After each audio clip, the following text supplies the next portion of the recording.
Welcome back to News Talk. Weather permitting, it's going to be play ball at Nationals Park for the first time this season. The game, 4 o'clock this afternoon. Washington returning from Atlanta 2 up, 0 down, a 2-0 start. What is the club's long-term outlook after a disappointing 2015? WTOP digital sports editor Noah Frank joins us now with more on this. We'll talk about the Masters as well. Good to have you here. Thanks very much for coming in. Yeah, thanks for having me. This is a team that has undergone some retooling. Matt Williams gone, Dusty Baker in as a skipper. We have a new bullpen. What can Nationals fans expect as this season unfolds? Yeah, the bullpen's probably the biggest thing in terms of player personnel that's changed. They wiped out almost all of it. And really, the only notable guy who they kept was Jonathan Papelbon, who a lot of fans wanted to get rid of. But I think the fans who were saving up their money to donate to charity for the team getting rid of Papelbon can set it instead to A.J. Brzezinski at the end of the year if they're within a game or two. The Atlanta catcher who basically gifted the Nats each of these first 2 wins on a poor defensive play that allowed the tying run to score in each game. So you've got a new manager, you've got a new bullpen. We'll see what happens out of the new bullpen. There's a lot of question marks. It's certainly not. There's some veterans, there's some young guys. Bullpens have a tendency to, end up using 10 guys, 12 guys over the course of a year as guys get hurt or are ineffective. So I don't think necessarily the opening day bullpen is what it's going to look like down the stretch. You also mentioned the new manager, Dusty Baker. Dusty's an interesting guy, both on and off the field, who's been around baseball a long time, ever since he came up as a youngster. I actually did a study on since Dusty Baker became a manager for the first time back in 1993 with the Giants. There's been 151 managerial changes in baseball across all the different teams, and the average bump in wins that year coming back with the new manager is right about 4 and a quarter. So there's a lot of reasons for that. Because usually if a manager gets fired, if a team was bad and they bring in new people, or if a team underperformed and then they sort of regress back to their natural talent level. So there's other things that are a part of that, which are a part of what's going on with the Nats. But it's interesting because both FanGraphs and Baseball Prospectus, they pegged the Nats at 87 and 88 wins, which is up 4 and up 5 from their 83 win season last year. But not spectacular. No, but which is right in line with what my study found, that 4 and a quarter. That seems to be just about in line in terms of probable regression or progression, if you want to say, to a higher level of play than they were at last year. Bryce Harper had a season for the ages in 2015. What was sort of remarkable was the modest RBI count because no one was getting on. He was disproportionately the offensive weaponry for the team.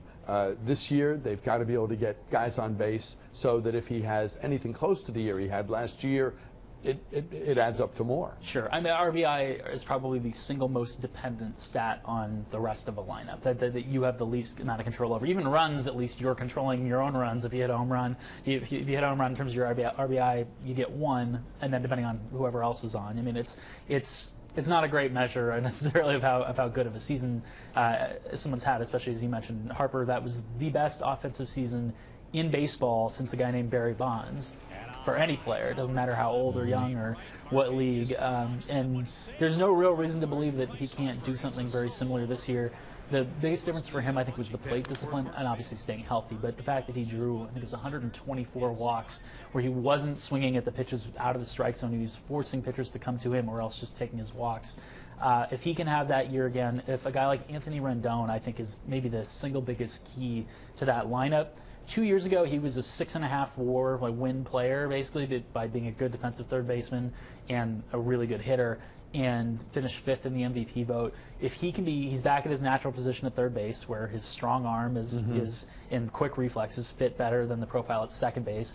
He's more out of injuries way because he's not in danger of despite the new rules of people sliding in and taking him out on a double play. If he can stay healthy, 150-plus games, stay in the lineup every day, be in front of Harper, getting on base, like you mentioned, creating opportunities, it's going to help the entire team. Two of the team's older players, Ryan Zimmerman and Jason Werth, have underperformed in recent years, and they've had a lot of trouble staying healthy. They're soaking up a ton of money.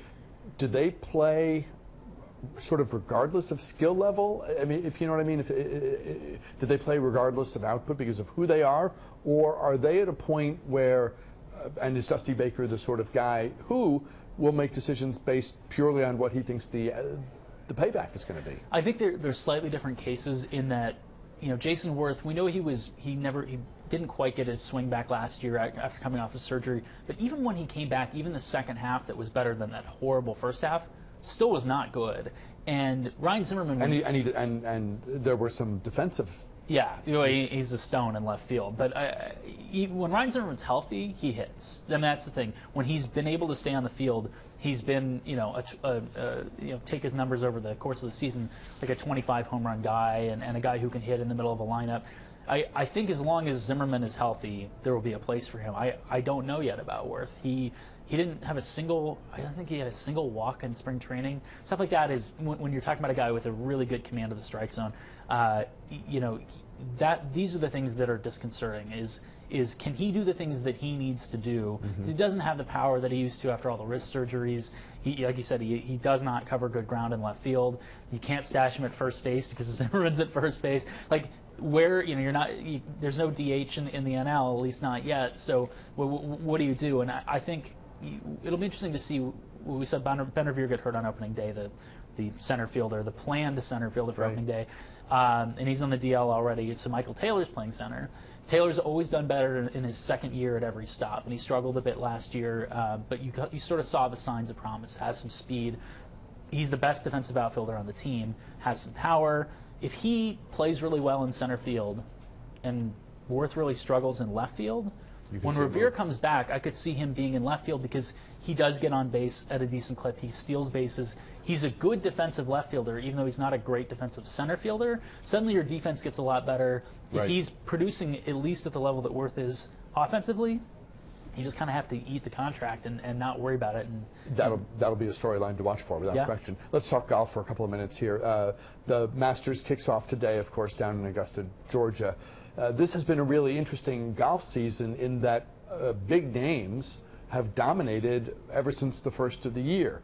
They've been there Sunday after Sunday, tournament after tournament. That said, the Masters, is the event that most fans really start to tune in. This may be the first tournament many people watch because it is the Masters, and there are so many storylines. There are always, but this year, chock full of storylines to watch. We talk about opening day for baseball. This is sort of the unofficial opening day for golf in terms of when a lot of people, kind of tune back into the sport. And you mentioned the brand names leading the way, which is so key with Tiger Woods out indefinitely. These kind of young players. Right now, 4 of the top 5 players in the world are 28 or younger. And as golf sort of struggles to get that next generation involved, as a large demographic is sort of aging out. And in 2013, 650 golfers, recreational golfers, left golf, and 200,000 of those were like 35 or younger. That's like a really jarring stat. But they added about 250,000 women golfers, which is huge. And the youth programs have really kind of picked up and grown between 2010 and 2015. And providing them an outlet, you're seeing guys getting on the tour at a younger age, showing them these sort of role models that they can aspire to, and these guys being the ones driving and winning, having guys from 3 different continents in an American kid in Jordan Spieth, but also Rory McIlroy from Northern Ireland, having Jason Day, who came from a really working class background and sort of not your traditional model of a golfer out of Australia. Having these different faces, having these different guys from different backgrounds and different countries, but all young and exciting, leading the way, I think was really good for the game. This year marks 30 years since Jack Nicklaus won the 1986 Masters at the age of 46, which is one of the most remarkable moments, not just in golf, I think, but in any sport in the modern era. And here we have Phil Mickelson, who I believe is 45. He has been in the mix a lot this year. You add him to Ricky Fowler, Rory McIlroy, Jason Day, Adam Scott, and Jordan Spieth. You've got just there, and we're leaving off a bunch of people, of course, as well, Dustin Johnson and others. You've got many, many big names, all with a chance here at the outset to be there Sunday afternoon. Yeah, I mean, even without the Phil Tiger rivalry, Mickelson is still one of the most popular players in the game, and he's done really well at the Masters in his career. I mean, I was just looking back through, he consistently places in the top 5, top 10, you know, for years and years and years. Certainly has to be someone you think is probably a contender this week, as long as he's just doing what he does. Knows that course as well as anybody on tour at this point. And yeah, it's great to see these sort of different factions of the game, you know, all performing really well. I think there was a lot of worry about what the game was going to look like in this sort of, you know, post-Tiger era, but it's if you're in golf, if you work in golf, you have to think that this is about as good as it gets. And for all the focus on and discussion about the big names, every now and again someone that is unknown outside people who follow golf on a regular basis will break through at an event like the Masters, providing yet another really interesting moment for the sport. We'll be watching, of course, over the next 4 days. Noah Frank, digital sports editor for WTOP.com. Always good to have you here. Thanks for having me. Thanks for coming in. We're back with a program note after this.